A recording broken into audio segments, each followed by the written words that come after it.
I really appreciate you guys giving me this opportunity to come out here and tell you what's going on with some of the warriors, some of the soldiers who are on the battlefield, what they're being asked to do, and what happens to them when the government gets their hands in the court system. So a little bit about me. I'm from Frederick, Maryland, right around the corner. Grew up, born and raised here, and I love my country, love my hometown, love the people in it. And I volunteered in 2006 for the Army National Guard out of Maryland.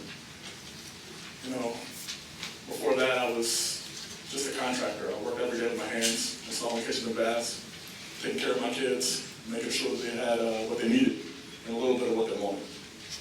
And you know, I was driven by that. I grew up watching my mom work 2 jobs, making sure that she had the drive that she had to provide for me every day, instilled in me a purpose, and showed that family's everything. And watching my girls grow up, wanting to show them that their dad loved them and he would do anything to provide for them was what drove me every day to go to work and wake up and move forward. In 2006, I was laid off from my construction job, and I didn't know what the hell I was going to do. I was lost, frankly. I looked at the house that we had and looked at my girls and didn't know how I was going to feed them. And I said, look, I love this country, and I love my family. What better way to marry those two together than join the Maryland Army National Guard and fight for them? And as soon as I graduated, walking off the parade field, had a chest full of no ribbons, but you know, you feel proud that you did something. You joined the organization that had a purpose. And I was told that I had to get ready to deploy to Iraq. My wife cried, holding my daughter in my arms. I told them, look, this is what the job we volunteered for. We knew this was coming. And I left. Did a 12-month deployment to Iraq, came home, and said, damn, that was pretty fun. You know, I'm working every day with guys I love, going out there killing bad guys and blowing stuff up. I mean, as a 24-year-old man, you can't really beat that, right? So I turned around and volunteered for my second deployment. I went with a unit that I didn't know out of Indiana, and I knew that they had a need. They needed soldiers who were willing to go out and fight every day and protect the guy next to them. And those were 2 things that I was capable and willing to do. I went to Iraq for my second deployment. It was an 8-month deployment, and made some good friends. Went out there and hopefully we did a good job and saved some people too. Came back from that deployment, got a government job. I was working on Fort Detrick, right over here in Maryland, and it was a good job. I mean, honestly, making good money. I didn't have to go anywhere. I didn't need to do anything extra. But I was a specialist, getting ready to be sergeant. And I told myself, if I'm going to be a leader, if I'm going to lead these men, I need to know what I'm asking them to do. So I said, I'm going to go to Afghanistan. It's the one theater I haven't been to. This time I'll be about to be a non-commissioned officer, and I need to ensure that when I ask somebody to go over a berm or clear a room, picking a door, that I understand the order that I'm given. So I volunteered and I went to Afghanistan. It's 2010 now, and I've seen combat. I've been deployed a few times, so dealing with the Taliban and insurgents and knowing the tactics that they use and how far they will go to kill an American, it's a scary situation. That's a whole different fight than what we do over in Iraq. Most of those guys run. The Taliban and insurgents in Afghanistan will sit there and fight you with their last breath. They'll blow themselves up, kill children, whatever they have to do to accomplish their mission. So when I deployed, we were there for 12 months. We were under constant threat contact. You couldn't sleep at night without mortars coming in, people firing machine guns down into your base, and we even had incidents where they tried to overrun the wire. So these guys are bold, they're smart, never resourceful. And when you're a kid and you're going through basic training, they don't prepare you for stuff like this. So you're learning a lot of stuff on the fly. You're dependent on the guy next to you. He's going to lay down his life to protect you, just like he's dependent on you to do the same thing. And right at the end of my deployment, we were about to come home. So we've had soldiers wounded. We've had guys go home early. We've been through hell together. We bled, and hopefully we rebuilt a little bit of Afghanistan from where our little AO was to make sure that their country was a little better when we left. And we were notified that the Taliban had attacked an Afghan army unit. They had gone outside the wire without coalition forces, without U.S. forces backing them up. And in the process of that mission, they were ambushed and turned over all their sensitive items, their weapons, radios, everything, to the Taliban. So the Army put together a mission called Operation Iron Locust. That job was to go back and recover those assets and kill or capture anybody who was involved. And the atmosphere of that battlefield was a fishbowl. There was a village in the middle of a huge mountain range, so they could see Rahidi coming from miles away. One road in, one road out. So our soldiers went in there to recover these assets, and the helicopters coming from the valley came down, they ambushed them, and they killed one of our servicemen. We planned to follow on mission, because I mean, that was obviously unacceptable. We don't lose anybody, regardless of who it is.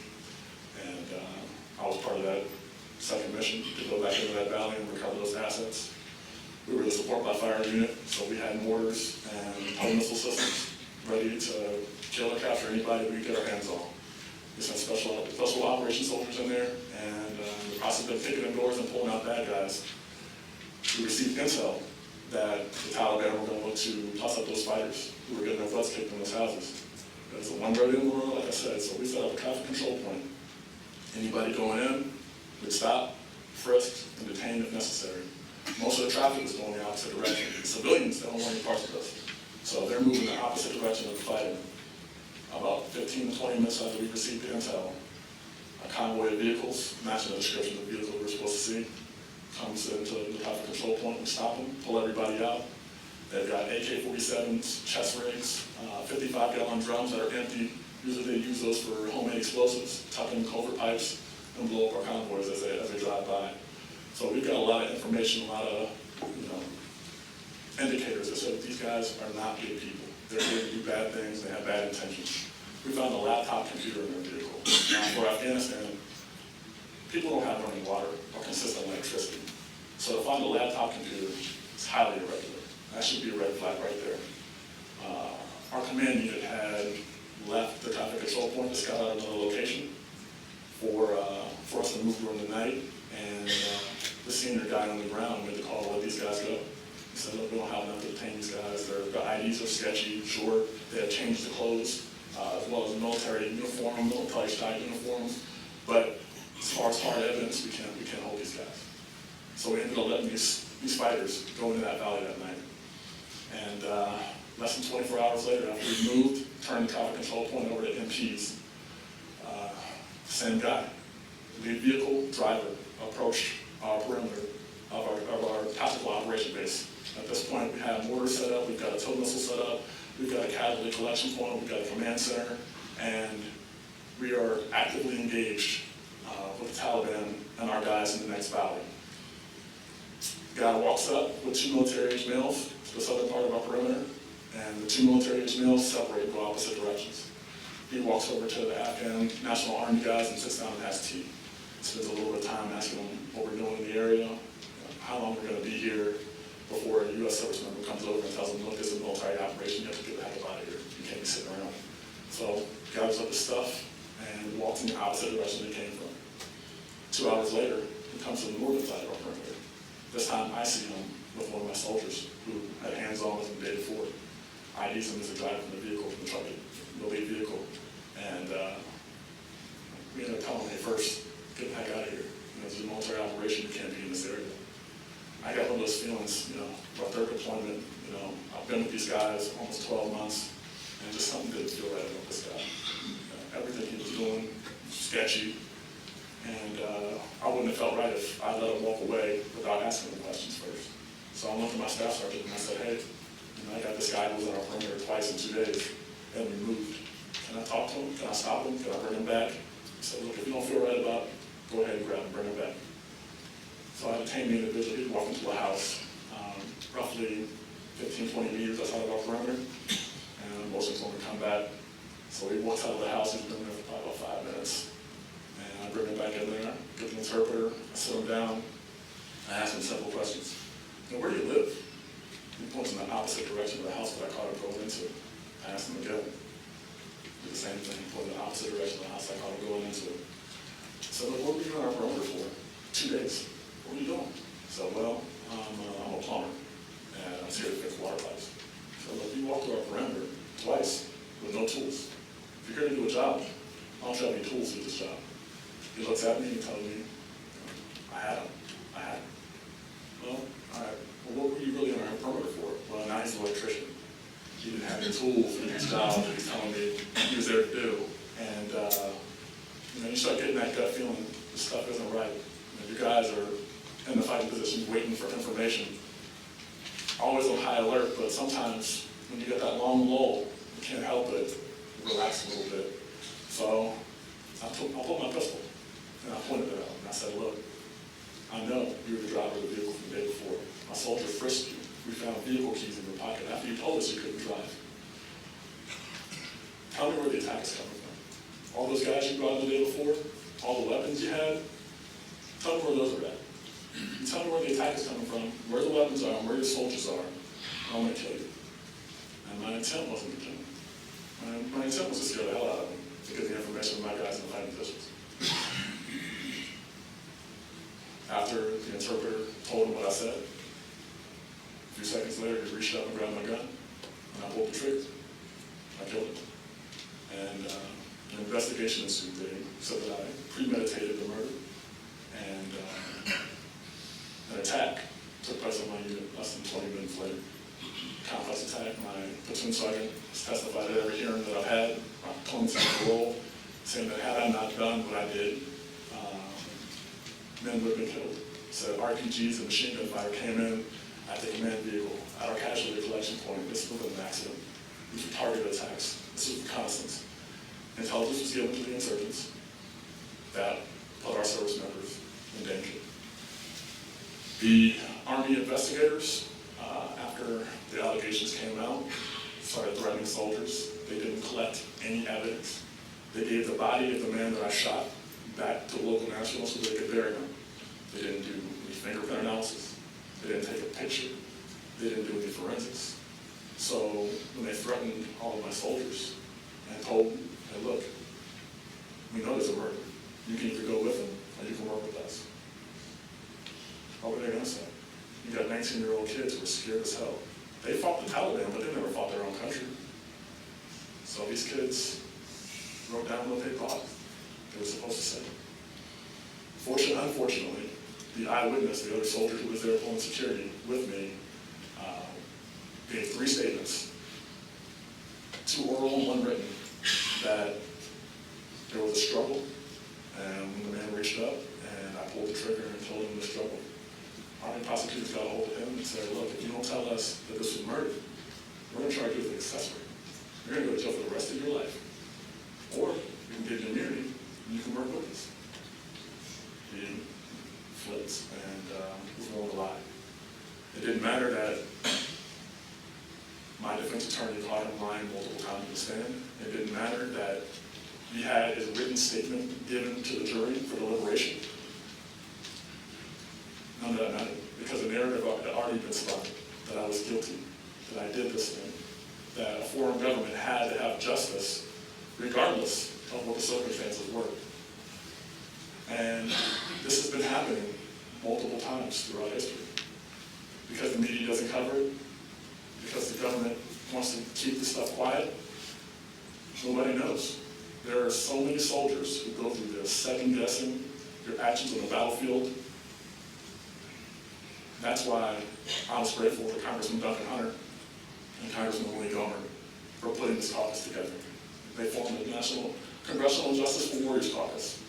And our job is to fight for soldiers who were put in a situation just like me, who had the government lie, suppress, and threaten witnesses. You know, these are tactics that you hear about in third world countries. This is what happens in North Korea. This shouldn't be what happens to U.S. service members by their own country. It's become a weapon that the enemy uses against service members to pull us off the battlefield. We have multiple cases of Eddie Gallagher, and that was the most public, where the government took lengths to flood the defense emails, where the government took lengths to threaten and coerce statements from soldiers. Clint Lawrence, another soldier, portrayed 3 Taliban insurgents who rode motorcycles towards another army unit at a high rate of speed. Now, if you've been deployed before to Afghanistan or Iraq, that's a common use for a vehicle-borne improvised explosive device. They don't care about their lives. If they can kill one of us, they don't care. That's a win for them. They're going to heaven. Lieutenant Lawrence took steps to eliminate a threat that was imminent to his men. And when Army investigators found out that the 3 people that he shot had fingerprints on bombs in the local area that killed service members, they suppressed that information. They chose not to give it to his defense attorneys. And they chose to choose the side of the Taliban rather than a decorated service member. I'm in shock how stuff like this happens. You know, we're eating our own. The government has taken lengths and spent countless resources to destroy our lives. You think about it, you're the only source of income for your family. You're a soldier. You've gone to Iraq or Afghanistan. Your family has moved multiple bases. You've sacrificed everything to make sure that you're there for your men. You've emptied your bank account now to defend yourself against your own country. And then you're found guilty. What is your wife supposed to do? You're thrown off post. You have no access to health care anymore because you're dishonorably discharged. Your savings are gone. And now that I'm working on Capitol Hill and I've taken up fighting for all these soldiers, the callous nature in which our local politicians can turn around and say, we don't want to help on this caucus, that we can't work with Republicans, or we don't want to give Trump a win on something like this. It kills me. It breaks my heart, honestly. I mean, I lost 8 years of my life being confined. And it hurts more, honestly, to hear the people that we spend our tax dollars on say they're not willing to help because of some political game that they're playing. Soldiers on the battlefield don't say that. They don't say, I'm only fighting for Democrats. I'm only fighting for Republicans. They'll give their lives for these people who are sitting on Capitol Hill. So the few members that have signed on to this caucus who have said, enough is enough, I have the utmost respect for them because they've walked out on a limb and said, whether there's 5 of us or 100 of us, we're going to do the right thing. So if any of you want to help, if anybody desires to help and fight for these soldiers, please contact your local politicians. Contact their members and ask them to get on the Justice for Warriors caucus. We need more support. We need more voices because the military will ignore us. If there's 5 of us together, we'll fight. We'll never quit. But if there's 50 of us, it's hard for them to turn a blind eye to what's going on in the courtroom. I appreciate you guys' time. Thank you.